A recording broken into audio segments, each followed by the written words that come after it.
Good morning and welcome to Ask the Expert. I'm Joe Taylor. This morning, another in the ongoing series of programs presented by the Northwest Regional Key Program for Quality Early Learning. The program, through the Northwest Institute of Research, oversees a grant from the Office of Child Development and Early Learning at the Pennsylvania Department of Human Services and the Department of Education. The goal of the program is to improve the outcomes for young children as they prepare for school. John Poza from the Pennsylvania Key is the host of the program and is with us throughout the series. John, who do we have on the line this morning? Good morning, Joe. This morning we have Carey Harris. Carey is the new executive director of the Pennsylvania Early Learning Investment Commission. She provides leadership recruiting business, civic, and educational leaders across Pennsylvania to support investment in early childhood initiatives and the formation and successful implementation of public-private partnerships across program sectors. So welcome to the program, Carey. Thank you. Thanks for having me. Well, the first thing I wanted to ask you is tell us a little bit about the function of the Pennsylvania Early Learning Investment Commission, what its mission is all about. Right. Well, the Early Learning Investment Commission was created by executive order back in 2008. And our goal since that time, I'm new in this role, but our goal has been mobilizing business leaders across the Commonwealth to improve tomorrow's economy through smart policy decisions for today's young children. So for the past 8 years, this commission has worked tirelessly to engage and inform thousands of business leaders and civic leaders about the critical importance of preparing all kids with knowledge and skills to succeed in a global economy.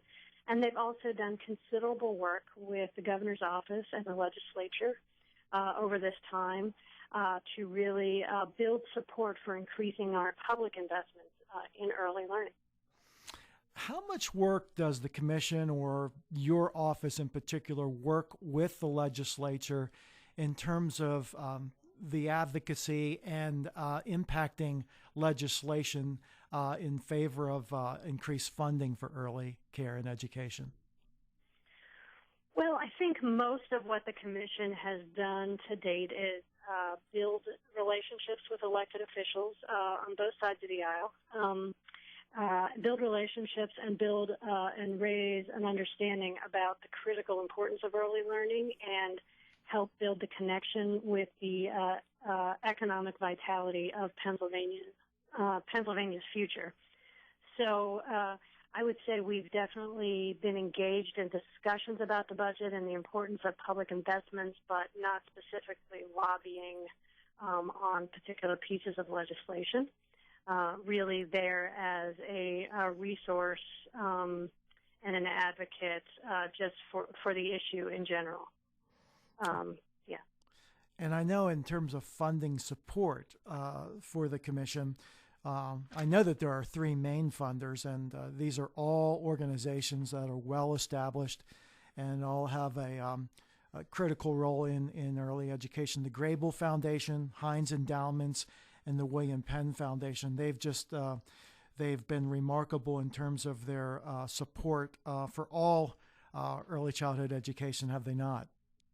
Absolutely. I mean, all three of these philanthropies have a long and well-established track record of making investments in probably all aspects of early learning, from the public sector to nonprofits and everything in between.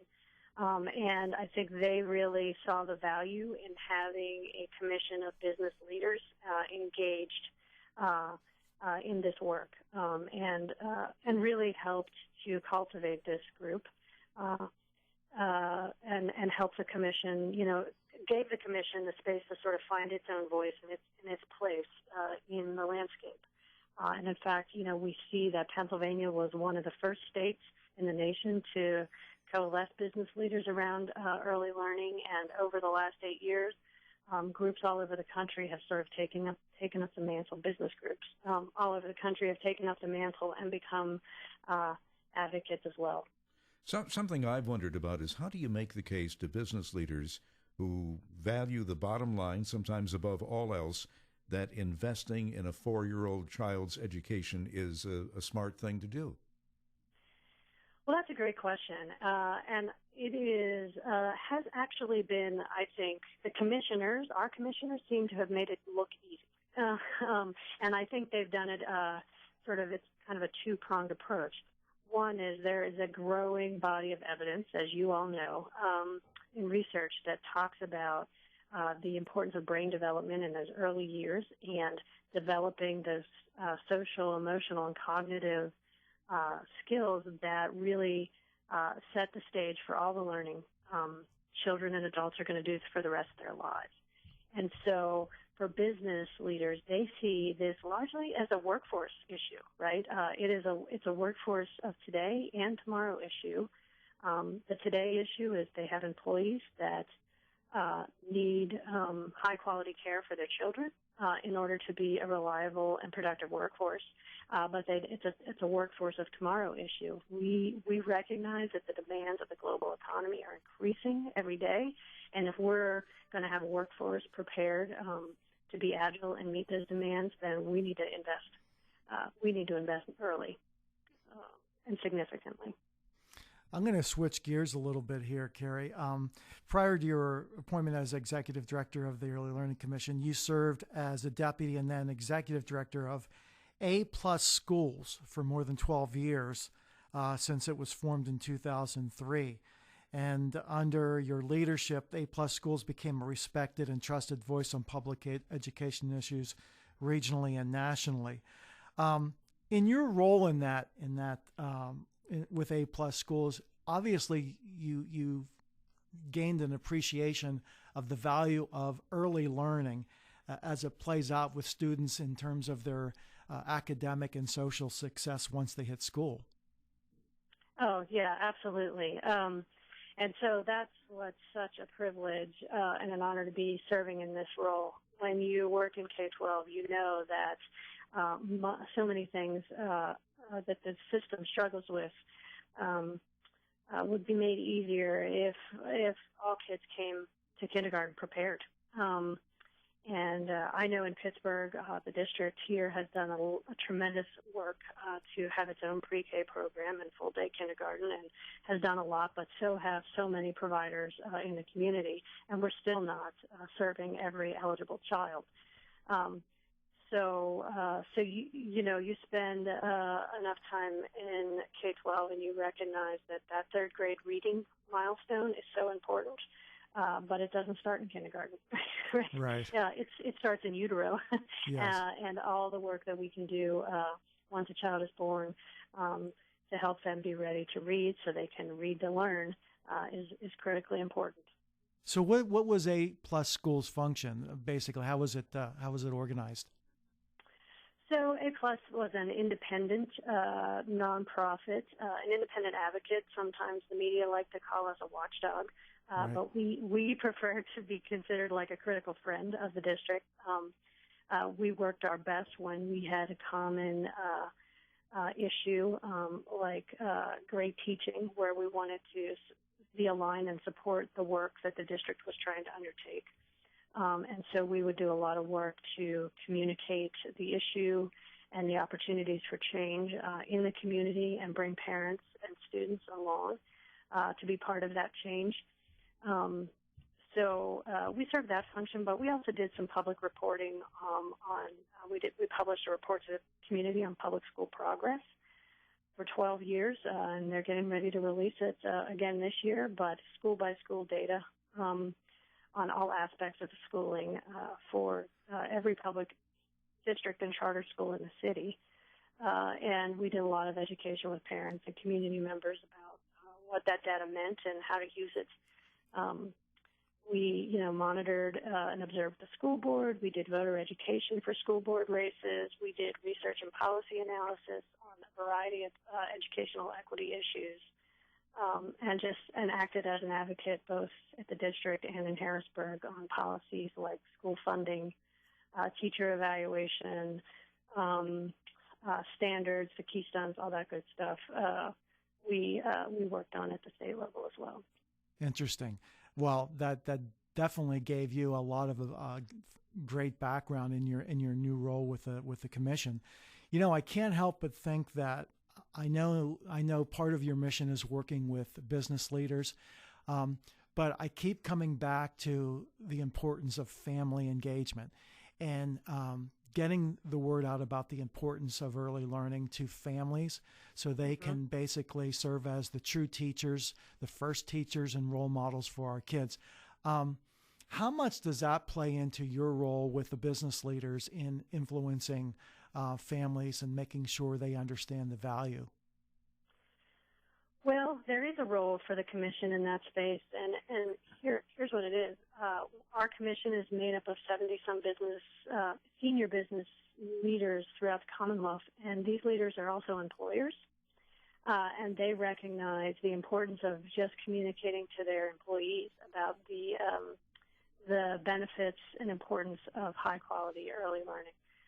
And so many of our commissioners have been working within their own organizations to make this a priority, to be communicating. Some of them are providing benefits and high-quality early learning centers on their business campuses. So they are reaching directly into the parents that are part of their workforce with this message. Aside from long-term benefits to the economy as a whole, are there more immediate benefits for a business that becomes an advocate of early childhood education and a supporter thereof? Well, I think, there are maybe intangible benefits. Maybe they've been quantified. But I think this idea that really communicating and supporting your own workforce in being and having access to high-quality care is good business, right? It's good business practice. It helps you have a reliable and high-quality workforce and maintain your best performers, retain your best performers, I should say. So I think those are probably some of the immediate benefits.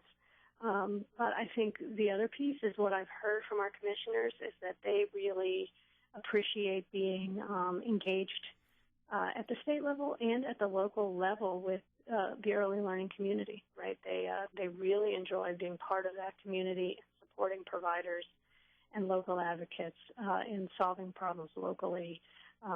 And so they get a bit of that altruistic benefit as well. The other thing that businesses often take advantage of is the tax credit, the educational tax credit that businesses can use if they contribute a portion. And of course, some businesses have employees who have a need for childcare, and their incomes are such that they would not otherwise qualify for childcare subsidy. So in some cases, money that is contributed towards the scholarship fund allows those employees to be able to help fund a portion of their childcare. So in the essence, not only are their children in quality care, but it takes the worry off of the working parent and the employee. From either absenteeism, from not having childcare that day, or just worrying about where their child is and how they're doing while they're at work. Absolutely, that's a great point and a great example. Yeah, we've had in the past. I've had actually five commission members that have been guests on our program, from Betsy Bort and Nick Scott in Erie, to Don Bernhard, the retired former director of community affairs at PPL. And we've had Michael Plazzoni from Erie Insurance. So these are all, and William Eisler, who's the president and CEO of the Fred Rogers Company. They were all great guests and great advocates for early learning. And, they basically, they get it. And I'm sure most of your commission members get it, the importance and the impact it has on the local economy down the road, because of the, when someone's prepared for school and the research is all there, they become more successful in school and become successful adults contributing to the economy, and that's the bottom line, as they say. Yeah, absolutely. What are some of the issues, especially as we're coming forth with another election season, and what's on the forefront in terms of where early childhood education is in terms of, in terms of funding, in terms of where we're going in the future? Well, that's a great question. I think, there's certainly, at least in the national level, is a growing interest in sort of universal pre-K, right? Right. So it'll be interesting to see what role and how that gets played out and what that could mean for increased access across the board. I think in Pennsylvania, and all states are grappling with this, is really looking at their child care subsidies and getting those subsidies at a place where they're actually covering the cost of care, right? We know those rates have not increased in a long time, while every cost has. And, that this is an industry with very thin margins. And so if we want our providers to be able to provide a high quality of care, we have to be able to reimburse them at a rate where they can do it. So we're thinking a lot about how do we get those rates to a place that allows providers to provide that high quality care, and what's it going to take us to get there.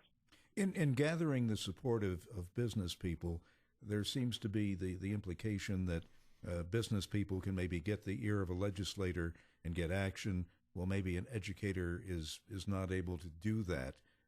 Is that a valid assumption, or am I way off base there? But that would seem to me to be the implication of what it is you do, that they will listen to a business leader before they'll listen to an educator. Well, I think I would certainly hope and expect that our legislator listens to everybody that comes to their office. But I think what we see in business leaders is that they are sort of unlikely messengers. And so they tend to grab attention in a new way when they speak about the need for these investments. And so, and because they are connecting this investment with the economic health and vitality of the Commonwealth, which is something all legislators are worried about, and they're doing it from a place of authority on business, right? And so I think that that makes them particularly powerful advocates in this space. Absolutely. One of the things we want to mention about universal pre-K, which is something that I'm sure most early learning advocates strive for, the emphasis really is on quality early learning and quality universal pre-K, because I know that there are many options out there, but the emphasis is making sure that every child has the opportunity to have access to quality early learning, regardless of their economic situation or where they live. Absolutely, and we know that it is the quality early learning experiences that get us those outcomes that really make a difference for kids.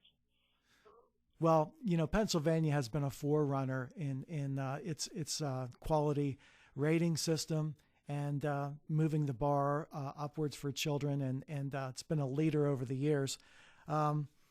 Certainly, many other states now are equal to the task. So it's something that it's now gained the national focus, so to speak. And I can only hope that these are children are our future, and they're the future in terms of the vitality of our economy. And so, I don't need to preach to the choir here, but the bottom line is that the lessons learned and the skills that our children developed for the next generation certainly is vital important, because our world is constantly changing, and we're competing in a global landscape now. Absolutely, and we all need to take a long view, right, and understand that these investments today make a big difference for the future.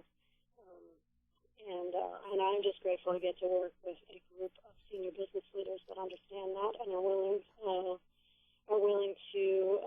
put some skin in the game and get involved in the work. It is really exciting work, and I think they are Now, the early childhood movement is, I believe, not that old. Even at this point, is there any hard and fast proof of any positive effect it's having on the economy? And if not at this point, when do you think that we'll start seeing this? That's a good question. I'm sure there's something out there about these positive impacts on the economy. I know that there's been some research over time that shows the return on investment is quite high, right? In terms of lifetime earnings and shared and saved costs over the lifetime of a child in special ed or juvenile justice, et cetera. So we know there's a pretty well-established body of research there. But in terms of the impact in Pennsylvania of our increasing, I think it's a bit soon, right? These investments have only started ratcheting up in the last 8 to 10 years, so it might be a bit before we can really see those impacts. I know in the springtime, Carey, the commission generally hosts an economic summit in Harrisburg, which brings business leaders together. The governor is normally one of the speakers. What are the plans for that event this year? Or is it too early yet to ask? Well, it's not too early to ask. We have a date. Okay. Our date is April 25th, and this is an event that is really externally facing. So we'd like to bring elected officials and early learning leaders and business leaders together. It'll be April 25th. We know we have one speaker lined up. Dr. Jesse Rasmussen from the Buffett Early Learning Fund will be coming to talk about the landscape nationally, and we'll be lining other speakers up in the coming months. We also plan to be unveiling the Commission's new strategic plan that we're working on right now, so it should be a good event. Right, and that may not necessarily be open to the public, but generally following that summit, it gets a lot of airplay and information is released regarding some of what the speakers have spoken about in terms of and what the future plans are going forward for the commission. So it's something that I know a lot of the community looks forward to hearing about. We don't have. We maybe have about a minute left, Carey. Tell us about what the future holds and what your goals are for the commission in the coming year. Well, we're going to do this strategic plan to help us really position and increase our impact. But as we do that, I want to make sure your listeners know that we've got this commission of business leaders that are happy. They have a speaker a portion of our work. They're happy to come out and talk to business groups, chambers of commerce, WIBs, others, about the importance of early learning and what they can do. So we'll be strengthening that work, working with our legislature to build support for early learning investments, continuing to talk with the media about the importance of this work, and we're thinking about other ways that we can help contribute to build the system and make it stronger. Well, thank you so much, Carey, for being on our program. Carey Harris, the Executive Director of the Pennsylvania Early Learning Commission. Hope to have you on again, Carey. Thank you. Thanks very much for the opportunity. And that's our program for today. We'll be back in 2 weeks at this same time. In the meantime, you can go online to learn more at papromiseforchildren.com. For John Posa and the Northwest Regional Key Program for Quality Early Learning, I'm Joe Taylor. Thank you for listening and have a great day.